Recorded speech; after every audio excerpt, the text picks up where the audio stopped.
So let's have this particular situation. So this is a series circuit. So as I have mentioned, you will be asked to create a schematic diagram.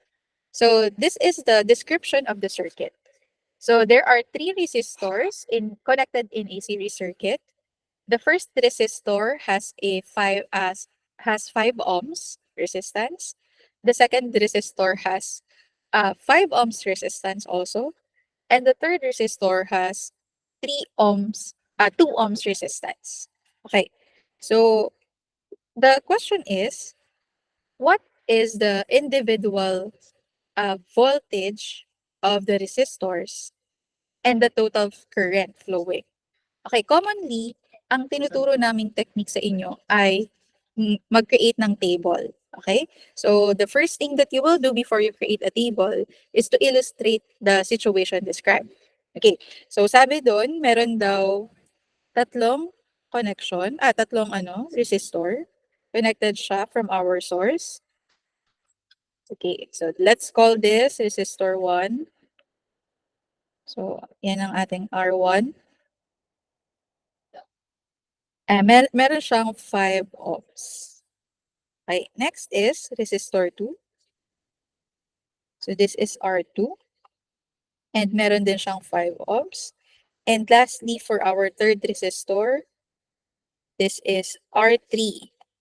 Sabi kanina, meron lang siyang 2 ohms. And finally, ang last na given sa atin ay the total voltage is equal to 24 volts.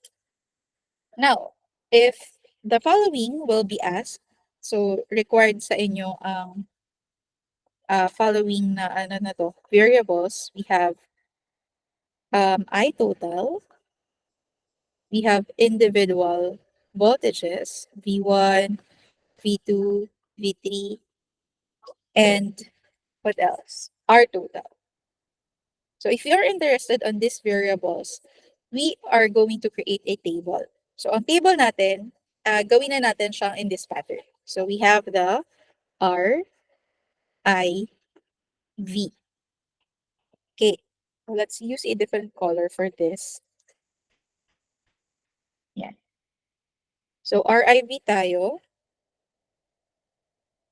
Meron tayong tatlong resistors.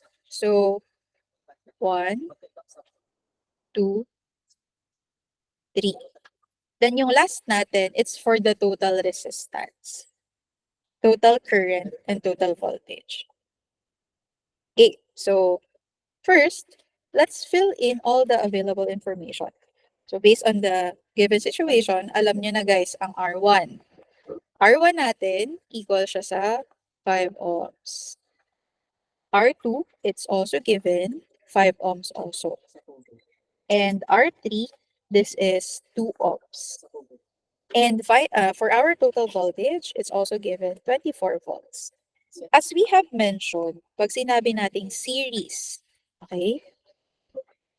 Ang series circuit natin, meron lang siyang isang path ng current. So it means that if this is your positive, this is your negative.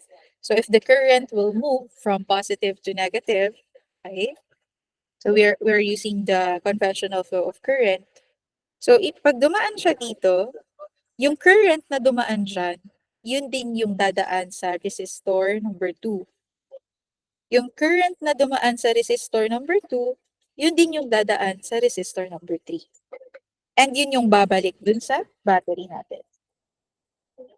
So, a while ago, I was asking you, sabi ko sa inyo, paano natin i-describe ang rule ng series circuit pagdating sa current? Kasi ito guys yung emphasis sa kanya. Pag sinabi nating series circuit, dahil meron lang siyang isang loop ng current, pare-parehas lang ang value ng current. Okay? So, ibig sabihin, kahit alin pala dito yung makuha natin na value, it should be I1. Yan. I1, I2, I3, or I total, as long as malaman natin yung isa dyan na value, we can now fill in all the values of current. kasi pare-parehas lang sila.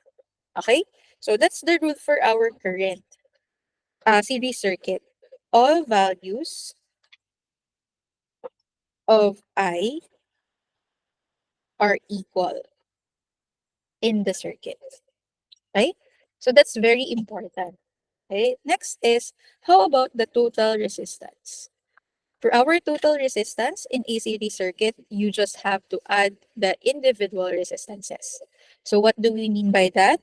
So our R total is just equal to the sum of individual resistances. So R1 plus R2 plus R3.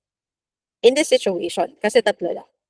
Okay, so depende kung ilan yung resistance nyo or resistors nyo. So hanggang kung ilan yung resistor, so you just have to add all of the values. So this will give you 5 ohms plus 5 ohms plus 2 ohms. Therefore, what will be the total resistance? Ilan? So 5 plus 5 plus 2, that will give you 12 ohms. And this is now our 12 ohms. Okay. Now that we know the value of R total and V total, etong table na to guys, para siyang bingo. Okay, para siyang bingo. So, kapag meron ka ng dalawang values, kaya mo na rin kunin yung third value within the row or within the row lang. Okay? Tapos, kapag series siya, within the column. Pag alam mo na yung isang value ng isang current, within the column. So, you may just copy it. Okay. Now, what can, through the help of Ohm's law, paano natin makukuha ang total current? Based on the situation, it is reflected here that the total voltage is 24 volts and the total resistance is 12 ohms. So based on Ohm's law, the formula for us to get the current is V over T. Okay? V over R. So if this is the case, so kung alam mo na yung V total and R total, so definitely you can now also compute for the I total. So what's the V total there? It's 24 volts divided by 12 ohms. So 12, we have 24 divided by 12. That will give you 2 amperes. And this is now the current for our I total. Anong sabi natin kanina? Pag alam mo na ang isa, alam mo na lahat ng values ng current. Kasi nga, all values of current are just equal. So, alam na natin yung I total, kokopyahin mo na lang siya. 2A, 2 ampere, 2 amperes. Okay, next. Ano sabi natin? Para kang nagbibingo. Pag may dalawa ka na, kaya mo na yung ikatlo. So, paano natin makukuha ang voltage? So, for our voltage, based on Ohm's law, V is equal to I times R. Therefore, for us to get the V1, we should multiply R1 times I1. So that will give us 5 times 2. So 5 times 2 is just equal to 10 volts. So do the same for the second column, for the second row. So V2 is equal to 10 volts and V3 is equal to 4 volts. So saan ang galing ma'am yung 4? 2 by 2. Okay? Now, if we, let's proceed to the third rule. Ang rule ng voltage sa isang series circuit, for you to get the total voltage, all you have to do is to add all the individual voltages. So if you want to tally or to double check and verify whether we were able to get the correct answer. So try to see this. Try to check if indeed, if we add all the values of individual voltages, will it give us 24 volts? So 10 plus 10 plus 4 is equal to 24. If the answer is yes, then most probably you're able to have a correct ka dyan. So you're able to have a correct procedure. Okay? Sige. So, let's now open the floor for questions and clarifications, just in case you missed anything. Okay? So, if there are no other questions, I will now give an example for parallel connection. Okay, so let me share again my screen so that we can now proceed to parallel connection. So I'm inviting you to move to the second page of our Jamboard. So nasa second page na tayo, guys. This is now the parallel circuit. Okay, para lang ma-refresh tayo ng konti sa mga rules ng parallel circuit, ang pinakakakaiba sa kanya ay, una, hanapin natin kung ano yung pare-parehas. Yun muna. Okay? So kung sa series, pare-parehas ang current, sa parallel, pare-parehas ang voltage. So yan. Yan ang isa sa mga striking feature ng parallel circuit. Again, same ang voltages nila. Next, for our total current, the total current is just the sum of the individual current. Okay? So yun yung tatandaan natin. And for our R total or the total resistance, ito yung medyo kakaiba sa kanya.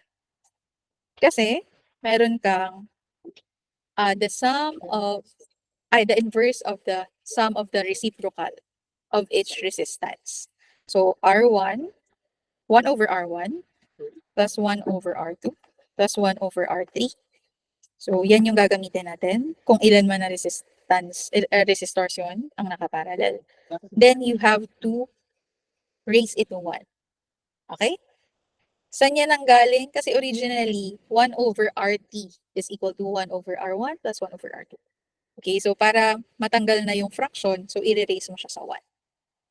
And let's have an example. So para mas magets nyo kung paano siya gumagana. So eto na siya. Let's have an example. And let's try to replicate the situation a while ago. Kanina, gumamit tayo ng mga values ng R1 is 5. Ay, R1, 5 ohms. R2 is also 5 ohms. R3 is 2 ohms. Okay?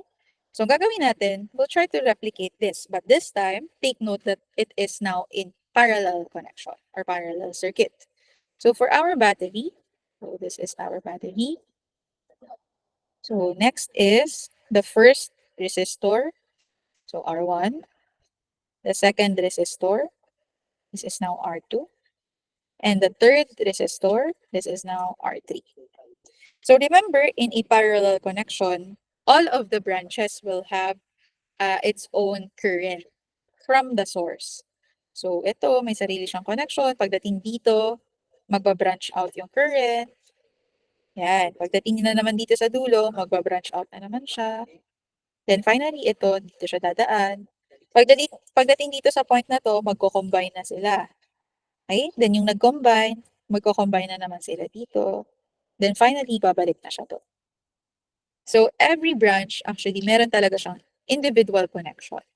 And nagkakaroon dito ng term na nade-divide nga yung kanyang current. So, this is a current divider. So, pag sinabi nating parallel circuit, it's a current divider. Now, let's have the table. Wait lang. For our table, so lagyan muna natin dito ng ayan. So, this is the table that we will now accomplish. So, kagaya kanina, may mga given tayo. And dito, based sa natin, sitwasyon kanina, ang total voltage natin ay 24. So, let's just copy it. So, based on this, our VT is 24 volts. Now, anong sabi natin? Based on the rule of a parallel circuit, all voltages are just the same. So, pag meron ka ng isa, pare-parehas na siya. So, yun naman yung advantage niya. V2, V3, and V1 are all 24 volts. Yan. Kasi nga, same lang. Ngayon, ang next natin ay current. Total current. Then we also have the individual current. Okay. Now, since wala pa tayong iba, pwede na pala yung mga nandito sa middle. Okay, pwede na natin siyang masagutan kung ano yung value niya. But before that, ito muna, ito yung, since ito yung pinaka-complicated na process, usually, inuuna itong kunin. What is the value of your R total? So again, R total, you will be needing your calculators here. R total is equal to 1 over 5 ohms plus 1 over 5 ohms plus 1 over 2 ohms raised to negative 1. Okay? So sa pag-input niya sa calculator, so get your calculators, open parenthesis, then press yung fraction mo, fraction, 1 over 5. So hindi mo na i-input yung ohm sa calculator. Okay? Plus 1 over 5 plus 1 over 2. Then, close parenthesis, raised to negative 1. Okay, so if you will do that, tingnan natin kung if you will arrive with the same answer. Okay? 10 over 9 amperes will be, or 10 over 9 amperes, yes. Sorry, hindi pala siya amperes. 10 over 9 ohms, kasi resistance ang hinanap natin, will be the answer. So this will be 10 over 9 ohms. Or, kung gusto mo siyang isulat into numbers, decimal place, decimal form, 1.11 ohms. Okay. Now that you know that total resistance, pwede ka na ulit kumuha ng total current. For your total current, I total is just equal to VT over RT. So that's 24 over 1.11. That will give you, ilan ang I total niya? So on your calculator, 24 divided by 1.11 will give you around 21.6. This is now amperes. Okay, so sulat mo na naman, 21.6 amperes. So sabi natin, kapag meron ka ng dalawa, pwede mo nang kunin yung ikatlo. So let's now compute for I1. I1 is just V over R. So 24 divided by 5. So ito lang siya ha guys, 24 divided by 5. You will get 4.8 ampere. Next, parehas lang ang values niya, 24 tsaka 5, 4.8 ampere ulit. Finally, 24 divided by 2, 12 ampere. So sabi natin, on our third rule, the total current is just I1 plus I2 plus I3. To confirm that, sige nga, pag add ba natin tong tatlong current na to? Will that be equal to 21.6? So let's add 4.8 plus 4.8 plus 12. That's 21.6. So since it's 21.6, most probably we're able to arrive with the correct answer. Okay? So yan lang naman yung ating parallel circuit.